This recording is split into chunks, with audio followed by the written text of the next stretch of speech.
चला रणजित सावरकर. माननीय अध्यक्ष महोदय, आपल्या राज्यामध्ये नाफेड मार्फत सुरू असलेल्या शासन आधारभूत हरभरा खरेदी योजनेसाठी अकोला जिल्ह्याचे उत्पादन मर्यादा 25 क्विंटल करायला पाहिजे, त्यासाठी हा आपण औचित्याचा मुद्दा म्हणून आलो. माननीय अध्यक्ष महोदय, राज्यात यावर्षी रब्बी हंगाम 24-25 मध्ये उत्पादित हरभरा पिकाची नाफेड मार्फत शासकीय आधार किमतीमध्ये खरेदी सुरू असून नोंदणीची अंतिम तारीख 31 मार्च आहे. अकोला जिल्ह्यातील बहुतांशी भागात खारपान पट्टा मोडत असल्यामुळे जमिनीची पोत सुधारण्यासाठी या भागातील शेतकरी कोरडवाहू रब्बी हरभरा पिकाचे प्राधान्याने उत्पादन घेतात.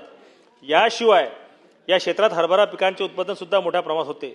यावर्षी सुद्धा सुमारे 25 ते 30 क्विंटल प्रति हेक्टर हरभऱ्याचं उत्पादन होण्याची शक्यता आहे.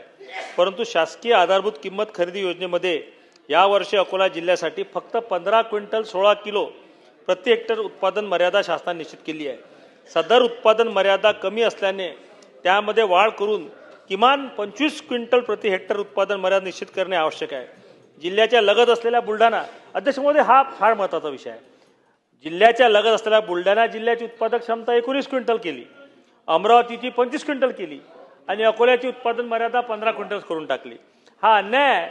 वास्तविक पाहता हे तिन्ही जिल्ह्याचं उत्पादन जवळपास सारखं आहे आणि म्हणून यावर्षी हरभरा पिकाकरिता शासनाने आधारभूत किंमत 5,885 ठेवली आहे. खुल्या बाजारात 4800 ते 5,000च भाव आहेत प्रति क्विंटल. अध्यक्ष महोदय, शेतकऱ्यांचं 1,000 रुपये क्विंटल प्रमाणे नुकसान होणार आहे आणि म्हणून आपण ही उत्पादन जे परिस्थिती आहे आपण निर्देश द्या. अध्यक्ष महोदय, फक्त औचित्य मांडून चालणार नाही. पणन मंत्र्याला निर्देश द्यावे, कृषी मंत्र्यांना निर्देश द्यावे आणि आमची जे 15.16 क्विंटलची उत्पादन मर्यादा निश्चित केली आहे नाफेडच्या खरेदीसाठी ती 25 क्विंटलपर्यंत करण्यात यावी, अशी माझी आपल्याला कळकळीची विनंती आहे.